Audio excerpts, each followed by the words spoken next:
ចំណាយពេលរាប់ខែដើម្បីតែត្រៀមឯកសារដាក់អាហារូបករណ៍ប៉ុន្តែដែលជាខកឬមួយក៏បាត់បង់ឱកាសព្រោះតែកំហុសតូចមួយចំនួនទៅវិញសម្រាប់វីដេអូនេះអត់ចាយពេលអ្នកទាំងអស់គ្នាយូរទេ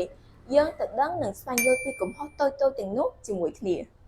ចំណុចទី1បញ្ចូលខុសព័ត៌មានឬមួយក៏ខ្វះឯកសារដែលគេចង់បានត្រង់ចំណុចកន្លែងនេះយើងអាចនឹងបញ្ជាក់ព័ត៌មានផ្ទាល់ខ្លួនរបស់យើងនឹងខុសដូចជាខុសឈ្មោះខុសភេទខុសថ្ងៃខែឆ្នាំកំណើតខុសអ៊ីមែលខុសលេខទូរស័ព្ទអីជាដើមហើយទៅលើឯកសារវិញយើងអាចនឹងខ្វះដូចជាការវាយក្តារឬមួយក៏ការចុះហត្ថលេខាផ្សេងអញ្ចឹងទៅលើឯកសារមួយចំនួនណាគឺគេទាមទារឲ្យយើងមានការវាយក្តារនិងការចុះហត្ថលេខាដើម្បីឲ្យប្រកាសថាឯកសារហ្នឹងជាឯកសារដែលអាចយកជាផ្លូវការបានហើយក៏ជាឯកសារដែលត្រឹមត្រូវផងដែរអញ្ចឹងទៅលើចំណុចមួយនេះអ្នកទាំងអស់គ្នាគួរតែ check វាម្ដងហើយម្ដងទៀតពិនិត្យវាម្ដងហើយម្ដងទៀតមុននឹងបញ្ជូនទៅឲ្យគេជៀសវាងការបង្កកំហុសផ្សេងផងដែរចំណុចទី2ឯកសារសំខាន់មិនបានបញ្ចូលឬបញ្ចូលមិនគ្រប់គ្រាន់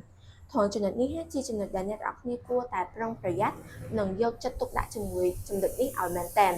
សម្រាប់ចំណុចនេះដែរយើងអាចធ្វើការពិនិត្យវាម្ដងហើយម្ដងទៀតទៅលើឯកសារដែលយើងគិតថាវាសំខាន់ណាយើងត្រូវតែពិនិត្យវាឲ្យបានច្បាស់លាស់ឲ្យបានត្រឹមត្រូវអញ្ចឹងសម្រាប់ឯកសារដែលយើងសំខាន់នោះវាមានដូចជាសញ្ញាបត្ររបស់យើងបន្ទុក IELTS HSK passport transcript study plan motivation letter recommendation letter ផ្សេងនេះគឺយើងត្រូវតែប្រកាសក្នុងចិត្តថាឯកសារទាំងអស់ហ្នឹងគឺត្រូវបញ្ចូលទៅដោយជោគជ័យពិតប្រាកដមែនជៀសវាងការបង្កកំហុសផ្សេងអ្នកទាំងអស់គ្នា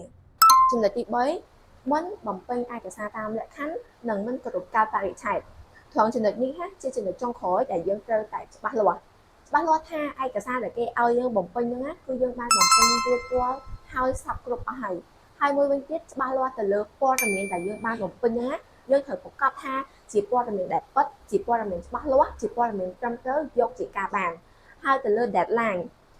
ប្រកាសថាអ្នកនរគ្នាយើងត្រូវតែគោរពតាម deadline របស់គេដែលគេបានកំណត់ហ្នឹងហើយយើងអត់អាច send ទៅដល់ចិត្តឯង send ព័ត៌មានទៅដល់ចិត្តឯងបានទេធ្វើបែបហ្នឹងក៏អត់មានគេ check ឯកសារព័ត៌មានរបស់យើងដូចគ្នាអញ្ចឹងសម្រាប់ចំណុចខាងលើនេះគឺជាចំណុចដែលយើងគួរតែប្រុងប្រយ័ត្ននិងធ្វើការពិនិត្យម្ដងហើយម្ដងទៀតជៀសវាងកំហុសតូចខ្លាចទៅជាកំហុសធំដោយមិនដឹងខ្លួនហើយខ្ញុំក៏សង្ឃឹមថាវីដេអូមួយនេះអាចជាប្រយោជន៍ជូនទៅដល់អ្នកទាំងអស់គ្នាដើម្បីជៀសវាងពីកំហុសទាំងនោះដូចគ្នា